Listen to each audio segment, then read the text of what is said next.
Let's cross over to the coast where over 20 governors joined President Uhuru Kenyatta for an impromptu lunch at the Swahili Restaurant in Barka, that's in Mombasa Old Town.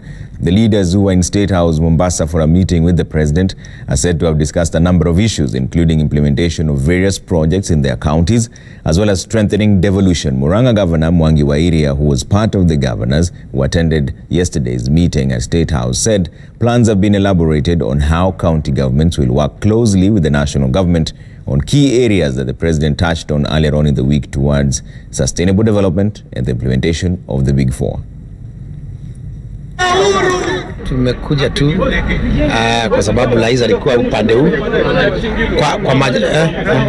kwa lunch, kwa sababu unajua sana wakati wa Christmas, ni wakati wa sikukuu, na sasa sikukuu kama inaisha, tukasema na sisi tukule lunch pamoja na Laiza, na ndio sababu tumekula. So the president is still in Mombasa, where top security officials are set to meet him at the State House in Mombasa. The president is expected to be briefed on the measures put in place to improve security and development at the county level. And now joining us live from there is Francis Utalaki. Francis, good morning. It's good to see you. What are those levels that are so different from what has been in place before?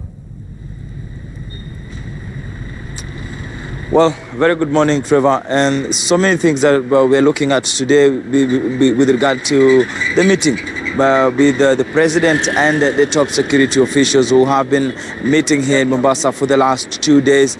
They have discussed a number of issues that revolve around security and how security can be beefed up or bettered in terms of what has been happening in the northern Kenya and the coast region.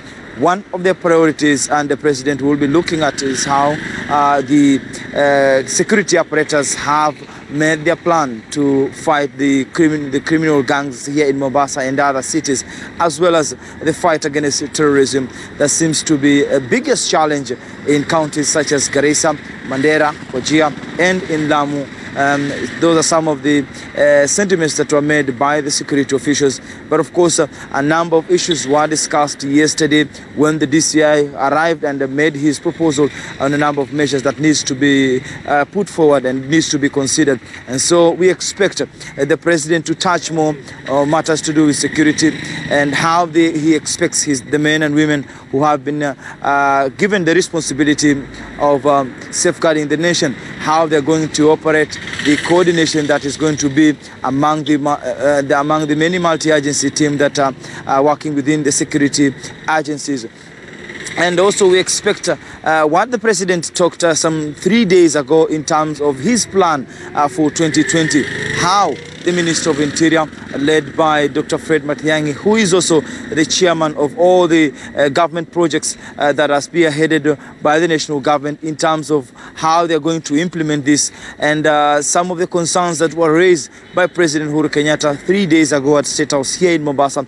Then how does this ministry come in terms of making sure that the county commissioners, the regional commissioners, and the regional coordinators, are in a position to implement various projects and services in terms of what the national government intends to do for the year 2020. So today's meeting is very critical for the security apparatus and administrative officers who are involved in different duties here in the coast region, to be able to see the roadmap and to hear from the president himself what he expects from them in terms of making sure that the goals have been met. But mostly it has to do with security and the national development across various projects that will be discussed. But more importantly, we'll be keeping an eye on the Big Four agenda, what the president will have to say about the road to 2020 and the plans for his government this year. Back to you, Trevor.